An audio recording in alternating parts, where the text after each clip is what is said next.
बच्चों, welcome to JS पाठशाला। मैं शिखा दुबे और हम स्टार्ट कर रहे हैं या हमने किया है। आज हम उसका जो नेक्स्ट वीडियो है वो लेके आए हैं, जो कि है क्रॉप प्रोडक्शन एंड मैनेजमेंट। उससे पहले मैं आपको बताना चाहूँगी कि प्लीज़ वीडियो अगर पसंद आए तो लाइक कीजिए, शेयर कीजिए, कमेंट कीजिए। जो भी आपके डाउट्स है वो भी आप कमेंट में लिखिए, और जो भी आपके सजेशन है कि आपको कौन सा वीडियो चाहिए, किस चैप्टर पे का चाहिए, तो आप वो भी कमेंट करके लिख सकते हैं, ठीक है।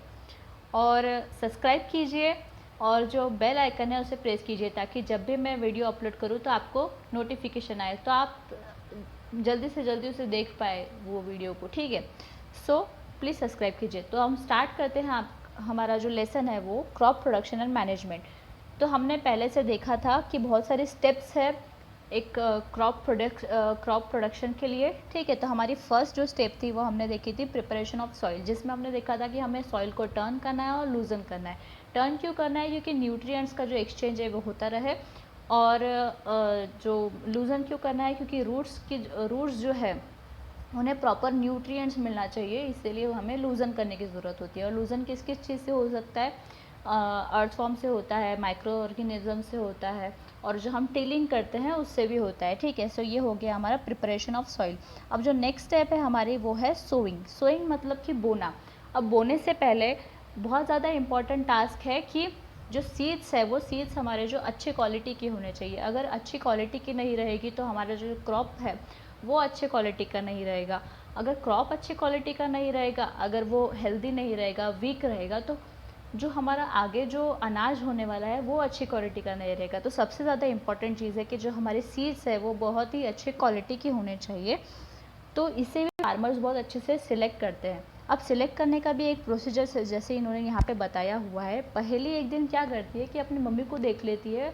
उसकी मम्मी क्या करती है कि एक वेसल में ग्राम सीड्स लेती है और उसमें पानी डालती है। तो पानी डालने के बाद में कुछ मिनट बाद में क्या होता है कि कुछ सीड्स जो है वो पानी के ऊपर आ जाती है। अब ऐसा क्यों हुआ उसको, मतलब वंडर हुआ कि ऐसा क्यों हुआ कि कुछ सीट्स ऊपर आ गई और बाकी की सीट्स नीचे रह गई। तो इसके लिए आपको एक एक्टिविटी भी दी हुई है यहाँ पे कि आपको क्या करना है कि एक बीकर में थोड़ा क्वांटिटी में पानी लेना है और आपको उसमें जो गेहूं के जो दाने होते हैं वो आपको डालने हैं, और कुछ देर वेट करना है कि कुछ सीड्स जो है वो ऊपर आते हैं या नहीं आते, ठीक है। ये एक्टिविटी आपको सबको परफॉर्म करनी है अपने घर में, ठीक है। और अब उसके क्वेश्चन का आंसर देते हैं, ऐसा क्यों हुआ। क्या हो सकता है कि कुछ जो जो सीड्स ऊपर आई वो वज़न में कम हो बाकी सीड्स की अपेक्षा, क्योंकि हमें पता है कि पानी की सतह पे वही चीज़ आती है जो लाइटर होती है, ठीक है। अगर हेवी चीज़ है तो वो पानी के नीचे डूब जाएगी, ठीक है। सो ऐसा क्यों हुआ कि कुछ सीड्स लाइटर है, कुछ सीड्स हेवियर है। तो मतलब इसमें आंसर ऐसा दिया हुआ है कि वो जो डैमेज सीड्स है, डैमेज सीड की वजह से क्या होता है, उनका वेट कम हो जाता है, वो लाइटर हो जाती है। उसकी वजह से क्या होता है कि वो पानी के ऊपर आ जाते हैं। सो ये एक बहुत अच्छा मेथड है सिलेक्ट करने का सीड्स का। मतलब इसकी वजह से हम क्या सिलेक्ट कर सकते हैं कि जो सीड्स है, मतलब कुछ सीड्स जो है वो हेल्दी है और कुछ सीड जो है वो डैमेज है। ये बहुत अच्छा प्रोसेस है सिलेक्ट करने का, ठीक है। अब जो सोविंग करने से पहले हमें उसके टूल्स और इक्विपमेंट के बारे में जानना बहुत ज़रूरी है, ठीक है। सो ट्रेडिशनल टूल्स जो है वो कुछ इस तरह का है। The tool use traditionally for sowing seeds is shape like a funnel. Funnel जैसा शेप होता है उसका, और वो जो फनल जैसे शेप के बाद में एक पाइप अटैच होता है उसको, और वो पाइप का जो एंड है वो सॉइल तक जाता है, ठीक है। फिर वो फनल में क्या करेंगे आप, वो सीड्स डालेंगे और वो पाइप के थ्रू होते हुए सॉइल में चले जाएंगे। ये हो गया आपका ट्रेडिशनल टूल, ठीक है। और अब ये जो मॉडर्न टूल जो है उसको क्या बोलते हैं, सीड ड्रिल। सीड ड्रिल क्या होता है? Nowadays the seed drill is used for sowing with the help of tractors. Tractor की मदद से सीड ड्रिल को हम यूज़ करते हैं, ठीक है। This shows the seeds uniformly eight equal distance. क्या होता है कि इक्वल डिस्टेंस और डेप्थ में वो सीड्स को सो करते हैं। उसकी वजह से क्या होता है कि वहाँ पे ओवर क्राउडिंग नहीं होती प्लांट्स की, और सभी प्लांट्स को बराबर बराबर गैप में वो बोते जाता है, ठीक है। सो ये उसका इम्पोर्टेंस है। It ensures that seeds get covered by the soil after sowing. और वो ये भी इंश्योर करता है कि सीड्स बोने के बाद में उसको मट्टी से वापस कवर भी कर देता है। उससे क्या होता है कि सीड्स मट्टी में कवर हो जाने के बाद में या फिर अगर वो वैसे ही खुली रही तो बर्ड्स आएंगे, बर्ड्स को सीड्स दिखेंगी और वो तो खा के चले जाएंगे। मतलब आपकी जो सीड्स जो क्रॉप प्रोडक्शन होना चाहिए वो तो नहीं होगा, लेकिन सीड्स चले जाएंगे। उसके वजह से ये सीड ड्रिल क्या करता है, जैसे ही उसका सीड डालना हो गया प्रॉपर डिस्टेंस पे तो वो मट्टी से उसको कवर कर देता है। ठीक है, सो ये उसका एक बहुत बड़ा एडवांटेज है और उससे टाइम और लेबर दोनों भी बचता है। सो ये भी एक बहुत बड़ा एडवांटेज हो गया। ठीक है, अब यहाँ पे बहुत सारी चीज़ें भी बताई हुई है। Appropriate distance between the seed is necessary to avoid overcrowding of plants. ठीक है, ये बहुत बड़ा एक उसमें रीज़न है, क्योंकि अगर ओवर क्राउडिंग होता है तो क्या होता है कि दो प्लांट्स एक दूसरे पे ओवरलैप कर जाएंगे, उनकी ग्रोथ नहीं हो पाएगी, इसीलिए भी डिस्टेंस बहुत ज़्यादा नेसेसरी होता है। This allows plants to gate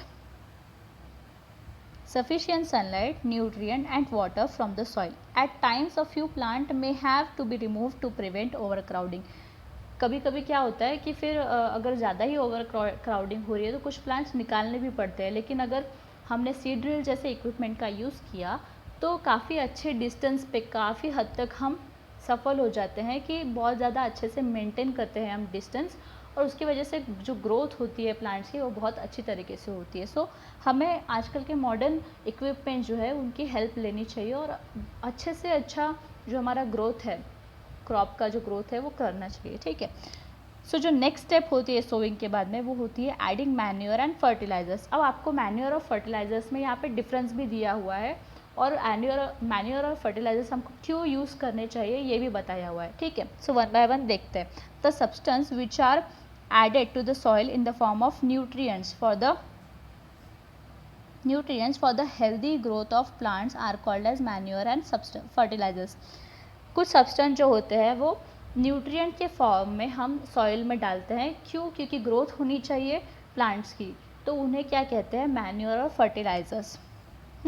soil supplies mineral nutrient to the crop plants. Mineral भी सप्लाई करती है सॉइल और न्यूट्रिएंट्स भी सप्लाई करती है। These nutrients are essential for the growth of plants. In certain areas, farmers grow crop after crop in the same field. कुछ areas में क्या होता है कि फार्मर्स क्रॉप के ऊपर क्रॉप वहाँ पे प्रोडक्शन करते जाती है। मतलब कुछ भी 2-3 महीने का भी गैप नहीं देके डायरेक्ट ही वो क्रॉप्स मतलब प्रोडक्शन करती जाती है। मतलब सॉइल का जो न्यूट्रिएंट लेवल है वो कितना ज़्यादा कम हो जाएगा आप इमेजिन कर सकते हैं इसके वजह से। Continuous cultivation of crops makes the soil poor in nutrient. उससे क्या होता है कि सॉइल में जो न्यूट्रिएंट की जो लेवल है वो सबसे ज़्यादा कम हो जाती है और सॉइल पुअर बन जाती है। मतलब न्यूट्रिएंट के मामले में सॉइल पुअर बन जाती है। Therefore farmers have to add manure in the fields. उसकी वजह से क्या होता है, फार्मर्स को मैन्योर ऐड करना पड़ता है, क्योंकि मैन्योर में न्यूट्रिएंट्स होता है। उसके वजह से सॉइल में न्यूट्रिएंट्स ऐड होकर हमें जो प्लांट का जो क्वालिटी है वो बहुत अच्छा मिलता है। ठीक है, this process is called as manuring. जो हम मैन्योर ऐड करते हैं सॉइल में उस प्रोसेस को कहते हैं manuring. Improper and insufficient manuring results in weak plants. और अगर इसकी भी क्वांटिटी कम ज़्यादा हो जाती है तो उसकी वजह से भी प्लांट्स का जो क्वालिटी है वो वीक हो जाती है। ठीक है, manure is an organic substance obtain from the decomposition of plant और एनिमल वेस्ट। डिकम्पोजिशन किस चीज़ का, प्लांट और एनिमल के डिकम्पोजिशन के वजह से जो चीज़ हमें मिलती है उसे हम मैन्योर कहते हैं। मतलब कि ये प्योरली नेचुरल प्रोसेस है मैन्योर बनाने की। ठीक है, आपको जैसे पता होगा कि वर्मी कंपोस्ट, ये एक कंपोस्ट है जो कि प्योरली नेचुरल है और वो किस चीज़ से बनता है, प्लांट्स और एनिमल्स के डिकम्पोजिशन के वजह से ही बनता है। सिर्फ 2-3 चीज़ें उसमें एक्स्ट्रा होती है, वर्मी जो होता है अर्थवर्म और कुछ माइक्रो ऑर्गेनिज्म हो जाते हैं। ठीक है, सो उसके वजह से डिकम्पोजिशन होने में आसानी हो जाती है, इसे कहते हैं हम वर्मी कंपोस्ट। सो ये हो गया ऑर्गेनिक मैन्योर। ठीक है, अब इसमें एक एक्टिविटी दी हुई है आपको, आप ये प्लीज़ पढ़ लेना। आप इसमें 3 ग्लास लिए, 3 कप लिए, उन्हें नाम दिया हुआ है ABC। ए में मैन्योर डाला हुआ है, बी में फर्टिलाइज़र डाला हुआ है और सी में डाला हुआ है कुछ भी नहीं, सिर्फ सॉइल है उसमें। ठीक है, और बाकी भी इसमें सॉइल है और प्लस मैन्योर एक इसमें और एक इसमें फर्टिलाइजर ऐड किया है और कुछ सीड डाले हैं उन्होंने। ठीक है, और कुछ दिनों बाद उन्होंने ऑब्जर्व किया तो क्या पता चला कि मैन्योर वाला जो कप था उसमें के जो प्लांट थे वो थोड़े कम ग्रो किए, फर्टिलाइज़र वाला जो कप था उसमें जो प्लांट्स थे वो ज़्यादा ग्रो कर गए उसी टाइम पीरियड में, और जो जिसमें हमने कुछ भी मैन्योर या फर्टिलाइज़र कुछ भी ऐड नहीं किया था उसके जो प्लांट्स थे वो बहुत ही ज़्यादा कम थे, उसके ज़्यादा ग्रोथ नहीं हुई थी। ठीक है, सो ये हमने उसमें से देखा। अब फर्टिलाइजर्स के बारे में पता करते हैं। Fertilizers are chemicals which are rich in particular nutrient. हर फर्टिलाइजर में कुछ ना कुछ न्यूट्रिएंट की क्षमता ज़्यादा होती है, ठीक है। How are they different from manure. अब ये मैन्योर से क्यों और कैसे डिफरेंट हो गए, ठीक है, क्योंकि मैन्योर ये मैंने बताया कि आपको ये नेचुरल प्रोसेस से बनता है और फर्टिलाइजर्स ये केमिकल है, ठीक है। सो वो फर्टिलाइजर्स है वो मैनमेड है, ठीक है। So fertilisers are produce in factories. Some example of fertilisers are urea, ammonium sulphate, super phosphate, potash, NPK मतलब नाइट्रोजन फॉस्फोरस पोटेशियम, ठीक है। सो ये सब एग्जाम्पल है आपके फर्टिलाइजर्स के, आपको ये याद रखना होगा क्योंकि एग्जाम में आ सकते हैं फर्टिलाइजर्स के एग्जाम्पल्स, ठीक है। The use of fertilizer has help farmers to get better yield of crop such as wheat, paddy and maize. उसके वजह से क्या होता है कि उनको बेटर यील्ड मतलब उसका प्रोडक्शन बहुत ज़्यादा अच्छे से होता है फर्टिलाइजर्स का यूज़ करने के लिए, ठीक है। But excessive use of fertilizers has made the soil less fertile. उसकी वजह से क्या होता है कि ज़्यादा अगर हमने यूज़ कर लिया, क्वांटिटी से अगर ज़्यादा फर्टिलाइजर्स का हम यूज़ करते हैं तो वो जो ज़मीन है वो बंजर बनने के कगार पर आ जाती है। तो हमें एकदम से ज़्यादा भी यूज़ नहीं करना है। और सबसे ज़्यादा उसमें और एक चीज़ बताई गई है, तो fertilizers have also become a source of water pollution. Water pollution का भी सबसे बड़ा सोर्स है फर्टिलाइजर्स। कैसे? हम फर्टिलाइजर्स क्रॉप पे डालेंगे, क्रॉप पे हम पानी भी डालने वाले, अगर वो पानी फील्ड का पानी अगर कहीं जाके नदी में मिल जाता है तो वो वाटर पोल्यूशन ही होगा, ठीक है। Therefore in order to maintain the fertility of the soil we have to substitute fertilizers with organic manure. हमें मैन्योर यूज़ करना पड़ेगा। और leave the field uncultivated in between two crops. जब हम 2 क्रॉप्स ले रहे हैं, 2 क्रॉप्स ले रहे हैं अलग अलग, तो उसके बीच में कुछ मंथ्स या फिर कुछ ईयर हमें वो सॉइल को अनकल्टिवेटेड रखना पड़ेगा, मतलब वहाँ से कुछ भी क्रॉप ग्रो नहीं करना पड़ेगा। तो हम क्या कर सकेंगे, उस ज़मीन को बंजर बनाने से रोक पाएंगे, ठीक है। सो ये हमें ऑप्शन भी मिल गए, ठीक है। The use of manure improve soil texture as well as its water retaining capacity. उसका टेक्सचर तो इम्प्रूव होगा ही, उसकी जो वाटर होल्डिंग कैपेसिटी है वो भी बहुत ज़्यादा इम्प्रूव होगी यूज़ मैन्योर का अगर यूज़ किया तो। It replenishes the soil with nutrients. Nutrients से भरपूर आपकी जो ज़मीन है वो मैन्योर से ही बन सकती है। Another method of replenishing the soil with nutrient is through crop rotation. आप क्रॉप रोटेशन के द्वारा भी आपकी जो सॉइल है उसको अच्छा बना सकते हो। क्रॉप रोटेशन मतलब एक बार अगर आपने व्हीट का क्रॉप लिया तो दूसरी बार आप दूसरे चीज़ का क्रॉप लो, ठीक है। तो ऐसा अगर आप अल्टरनेट क्रॉप चेंज करते गए तो आपकी जो सॉइल का जो टेक्सचर है वो भी रहेगा और आपकी सॉइल बंजर नहीं बनेगी, उसमें न्यूट्रिएंट्स कम नहीं होंगे, ठीक है। In the previous classes you have learned about rhizobium bacteria. These are present in nodules of roots of leguminous plants. वो कहाँ पे present होती है? roots में present होती है leguminous plant के। So वो क्या करती हैं? They fix atmospheric nitrogen. वो atmospheric nitrogen को fix करने का काम करती है। कहाँ पे? roots में fix करती है। roots में अगर fix करेंगी मतलब plants को भी nitrogen मिलने वाला है, और नाइट्रोजनस प्रोडक्ट मतलब न्यूट्रिएंट्स ही हो गए वो एक प्रकार का, ठीक है। सो बहुत ज़्यादा यहाँ पे हेल्पफुल वाटर भी है, कुछ माइक्रो ऑर्गेनिजम्स भी बहुत ज़्यादा यूज़फुल होते हैं, मैन्योर्स भी उससे ज़्यादा यूज़फुल होते हैं, ठीक है। सो बहुत सारी चीज़ें प्लांट ग्रो करने में हेल्प करती है। आपको एक टेबल दिया हुआ है यहाँ पे जो कि आपको डिफरेंस बता रहा है फर्टिलाइज़र और मैन्योर का। Fertilizer are manmade inorganic salt while manure is a natural substance obtain by the decomposition of cattle dung and plant residues, ठीक है। फ़र्क समझ में आ रहा है? ये मैनमेड है जबकि ये नेचुरल है, ठीक है। Fertiliser is prepared in factories and manure can be prepared in the fields, ठीक है। Fertilizers does not provide any humus to the soil. Manure provide a lot of humus to the soil. Fertilizers are very rich in plant nutrients like nitrogen, phosphorus and potassium. Manure is relatively less rich in plant nutrients. ठीक है, ये हो गए आपके difference, ठीक है। Difference ये मतलब बोल बोल के यही है कि ये जो है फर्टिलाइज़र जो मैनमेड है, फैक्ट्रीज़ में बनता है। फर्टिलाइज़र ह्यूमस प्रोवाइड नहीं करता, ह्यूमिडिटी प्रोवाइड नहीं करता, वो बंजर बना देगा आपकी ज़मीन को अगर ज़्यादा क्वांटिटी में यूज़ करोगे तो। लेकिन उसमें न्यूट्रिएंट की जो लेवल है वो बहुत ज़्यादा है एज़ कम्पेयर टू मैन्योर, ठीक है। अब advantages of manure, it enhances the water holding capacity of the soil, it makes the soil porous due to which exchange of gases becomes easy. It increase the number of friendly microbes, it improves the texture of the soil. तो ये हो गए आपके manure के advantages over fertilisers. ठीक है, fertiliser में एक ही एडवांटेज है कि उसमें न्यूट्रिएंट्स की जो लेवल है वो मैन्योर से ज़्यादा है, लेकिन मैन्योर की बहुत सारी एडवांटेज ही एडवांटेज है। वो आपकी ज़मीन को बंजर नहीं बनाता, जबकि उसको ह्यूमिडिटी प्रोवाइड करता है। ठीक है, उसको पोरस बनाता है।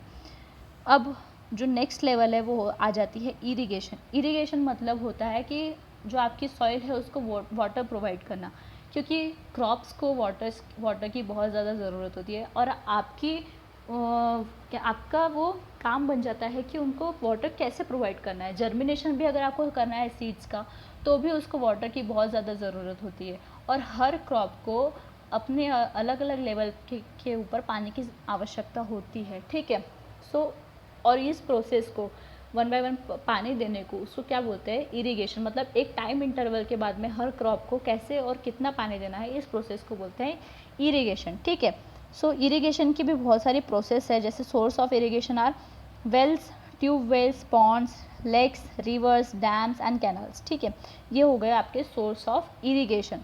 अब जैसे फर्स्ट इसमें आपको दिख रही है मोट, मतलब वो पुली सिस्टम वाला, जहाँ पे वेल में आप पुली लगा रहे हो और वहाँ से पानी खींच के आप फील्ड में पानी दे रहे हो। ठीक है, फिर जो दूसरा वाला है वो चेन पंप वाला, एक फ़ोटो दिया हुआ है आपको। फिर बाद में जो है वो ढेकली ऐसा कुछ करके है। ठीक है, और राहत, ये सब सोर्सेस, मतलब जैसे किस तरह से आप इरिगेशन के प्रोसेस को कैरी फॉरवर्ड करोगे, ये सब उसके इक्विपमेंट्स है। ठीक है, इस तरीके से ट्रेडिशनल मेथड में पानी देते थे। ठीक है, अब ये सब चीज़ें यूज़ नहीं होती, क्योंकि इसके वजह से क्या होता था, इनके डिसएडवांटेजेस भी है, क्योंकि समर का अगर टाइम है तो वेल्स में उतना पानी नहीं रहता, और आप कितने मतलब लेबर का बहुत ज़्यादा यूज़ हो जाएगा अगर आप पानी खींचते रहोगे वेल्स में से, तो और बराबर आप प्रपोर्शन में पानी भी नहीं दे पाओगे पूरी फील्ड को, क्योंकि फील्ड बहुत बड़ी होती है, तो उस प्रपोर्शन में आप पानी नहीं दे पाओगे। सो इसीलिए ये इसके डिसएडवांटेजेस है। लेकिन अब जो मॉडर्न जो मेथड्स आ गई है, उसमें से दो टाइप्स आपको यहाँ पे दिए हुए हैं, वो है स्प्रिंकलर मेथड और एक जो है वो है ड्रिप सिस्टम। स्प्रिंकलर मेथड में क्या होता है कि पाइप्स का बहुत बड़ा कनेक्शन होता है पूरे फील्ड में, और पूरे फील्ड में पाइप्स का कनेक्शन होने के बाद में वहाँ पे एक जैसे nozzles, rotating nozzles on top वहाँ पे ऐसे अवेलेबल होते हैं, जैसे छोटे छोटे से शावर जैसे अवेलेबल होते हैं, और वहाँ से फिर ऐसे फवारा जैसा निकलता है पानी का, और वो पूरा क्या करता है, वो रोटेट होता रहता है और वो पूरे फील्ड में पानी देते रहता है। ये आपने देखा भी होगा हर फील्ड में। ये भी एक चीज़ होती है, स्प्रिंकलर सिस्टम बोलते हैं जिसको। और एक होती है ड्रिप सिस्टम, ये क्या करती है, डायरेक्टली रूट में जाके रूट के पास में पानी देती है, ड्रॉप बाय ड्रॉप जैसा क्रॉप को चाहिए रहता है। तो ये भी एक बहुत ही यूज़फुल मेथड है ड्रिप सिस्टम। ठीक है, सो अब जो नेक्स्ट जो आपका टास्क आ जाता है वो है प्रोटेक्शन फ्रॉम वीड्स। अब वीड्स क्या होते हैं, पहली बात तो वीड्स होते हैं, जैसे कि आप क्रॉप ग्रो कर रहे हो वीट का क्रॉप ग्रो करने के साथ में आपको कुछ ऐसा भी दिखेगा कि उसके साथ में कोई एक अलग सा क्रॉप ग्रो हो रहा है, जो कि उसका कुछ यूज़ नहीं है, और आपको पता भी नहीं है कि ये किस चीज़ का क्रॉप है। ठीक है, एक्चुअली वो क्रॉप नहीं होता है, वो प्लांट होता है। ठीक है, वीड्स जिसको बोलते हैं, जिसका कुछ यूज़ नहीं होता। अब उसे निकालना ज़रूरी होता है, क्योंकि कुछ हद तक वो कहीं कहीं पॉइजनस भी हो सकता है ह्यूमन के लिए। ठीक है, सो हमें वो निकालने की ज़रूरत होती है। अब वो कब निकाला जाता है वो भी इसमें दिया गया है। ठीक है, एक्चुअली वो जब वीड्स को फ्लावर आने से पहले ही हम वीड्स को निकालते हैं। ठीक है, वीड्स को डायरेक्टली भी निकाल सकते हैं खुरपी से, बाय यूजिंग खुरपी, या फिर वीडीसाइड का स्प्रे करके भी हम वीड्स को निकाल सकते हैं। वीडीसाइड एक ऐसी चीज़ होती है जो वीड्स पे स्प्रे किया तो वीड्स अपने आप ही मर जाते हैं, लेकिन क्रॉप पे उसका असर नहीं होता। वीडीसाइड को हम पानी में डाइल्यूट करके और फिर वीड्स पे स्प्रे करते हैं। ठीक है, उसका क्रॉप पे तो कोई कुछ डेंजरस इफेक्ट नहीं है, बट जो फार्मर उसके ऊपर स्प्रे कर रहा है, अगर उसके आँख, नाक, मुंह या फिर कहीं पे अगर वो बॉडी पे लग जाता है स्प्रे, तो उसके लिए वो हार्मफुल हो सकता है। इसीलिए फार्मर्स को ऐसा सजेशन दिया जाता है कि वो मास्क पहन के ही उस वीडीसाइड को स्प्रे करें। ठीक है, सो ये हो जाता है आपका वीडिंग। ठीक है, इसे आप वीडिंग भी बोलते हैं वीड्स निकालने को। The removal of which is called as weeding. Then जो लास्ट प्रोसेस आती है, लास्ट से ऊपर वाली, हार्वेस्टिंग। ठीक है, harvesting of a crop is an important task. The cutting of crop after it is mature is called as harvesting. जब crop mature हो जाते हैं तो उसे निकालने के प्रोसेस को कहते हैं harvesting. In harvesting crops are pulled out और cut close to the ground. It usually takes 3 to 4 months for a cereal crop to mature. Mature होने के लिए 3 से 4 महीने लगते हैं और 3 से 4 महीने के बाद में आप उसको रूट्स के पास में से काट देते हो, ग्राउंड के पास में से काट देते हो। ठीक है, harvesting is an in our country is either done manually by sickle or by a machine called as harvester. In the harvested crop the grain seed need to separated. ठीक है, अब जो हार्वेस्टेड जो क्रॉप है उसमें जो seeds है या फिर उसके क्या कहेंगे ग्रेन, उसको सेपरेट करना पड़ता है। डायरेक्टली आप ऐसे बेचने नहीं जा सकते कि ये हमारे क्रॉप्स है और ये हमको बेचना है, ऐसे नहीं बेच सकते। उसमें से अनाज आपको सेपरेट करना होगा from the chaff. This process is called as threshing.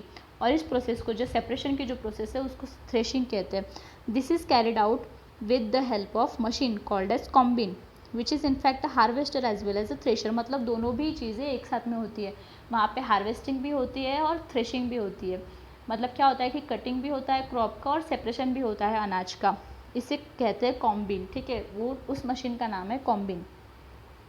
After harvesting, sometimes stubs are left in the field, which are burnt by farmers. Paheli is worried. She knows that it causes pollution. It may also catch fire and damage the crops lying in the fields. कई कई जगह पे क्या होता है कि जो बचे हुए जो क्रॉप्स की जो डंडियाँ होती है वो फील्ड्स में जला देते हैं कभी कभी कोई फार्मर्स। सो उससे क्या होता है कि पोल्यूशन तो होता ही है, लेकिन वो डैमेज भी कर सकते हैं आपके फील्ड्स के, अगर इक्विपमेंट है वहाँ पे, या फिर आपके फील्ड को भी नुकसान पहुँचा सकते हैं, सॉइल को नुकसान पहुँचा सकते हैं। ठीक है, सो ऐसा नहीं करना चाहिए। Okay, so farmer with small holding of land do the separation of grain and chaff by winnowing. जिनके पास ज़मीन कम होती है और जिनका प्रोडक्शन भी कम होता है जो फार्मर्स का, वो क्या करते हैं कि विनोइंग करते हैं। ठीक है, separation of grain and chaff by winnowing. Winnowing के प्रोसेस से वो सेपरेट कर लेते हैं। You have already studied this in class 6th। अब पार्ट आता है स्टोरेज का। स्टोरेज कैसे करना है वो सबसे ज़्यादा इम्पॉर्टेंट चीज़ है। Storage of produce is an important task. If the harvested grains are to be kept for longer time, they should be safe from moisture, insects, rats and microorganisms. Harvested grains have more moisture. If freshly harvested grains are stored without drying, they may get spoiled or attacked by the organism, making them unfit for the use for germination. अब क्या होता है, जो harvested जो grains होते हैं, जो newly हमने कट किए हुए जो ग्रेन्स है सेपरेटेड किए हुए, वो ज़्यादा मॉइस्चर वाले होते हैं क्योंकि फ्रेश रहते हैं वो। अगर आपने उसको ड्राई करके अगर स्टोर नहीं किया तो उसके ऊपर क्या होगा कि माइक्रोबियल जो अटैक हो जाएगा और उसकी वजह से क्या होगा कि वो अनफिट रहेगी जर्मिनेशन। आगे का जब हमें जर्मिनेशन मतलब सोइंग करना होगा सीड्स का, तो वो अनफिट रहेगी जर्मिनेशन के लिए। सो उसकी वजह से क्या होगा कि मतलब क्या करना होता है कि उसे ड्राई करना होता है और उसके बाद में ही हमें स्टोर करके रखना होता है। ठीक है, hence before storing them the grains are properly dried in the sun to reduce the moisture in them. उसे सन के अंडर में ड्राई करना होता है और फिर बाद में ही स्टोर करना होता है। It prevents the attack by insects, paste, bacteria and fungus. ठीक है, अटैक से बचा कर रखती है। अब ये देखो, I saw my mother putting some dried neem leaves in an iron drum containing wheat, I wonder why. उसकी मम्मी ने क्या किया कि जो ड्रम था व्हीट का उसमें सूखी हुई नीम की पत्तियाँ डाली।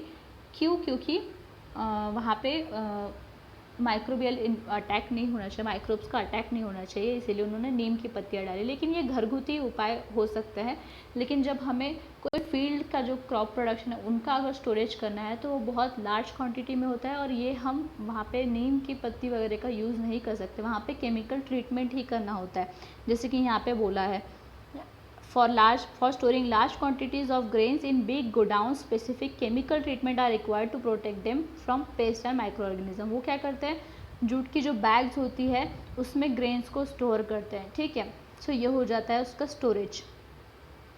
और फाइनली ये चैप्टर आपका यहाँ पे ख़त्म होता है। सो ये जो है व्हाट यू हैव लर्नड, ये समरी है आपके पूरे लेसन की, ठीक है। सो आप ये पढ़िए और पढ़ने के बाद में पूरे लेसन को अच्छे से रिवाइज़ कीजिए, रीडिंग कीजिए लेसन की, ठीक है। और बाद में आप ये जो एक्सरसाइज है वो सॉल्व कीजिए। अगर आपको एक्सरसाइज में कुछ डाउट्स आते हैं तो प्लीज़ कमेंट कीजिए, मैं आंसर करूँगी, ठीक है।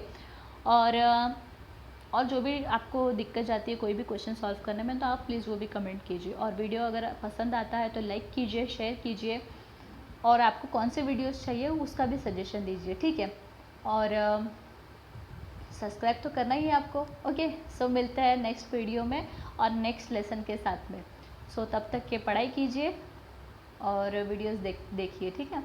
सो बाय।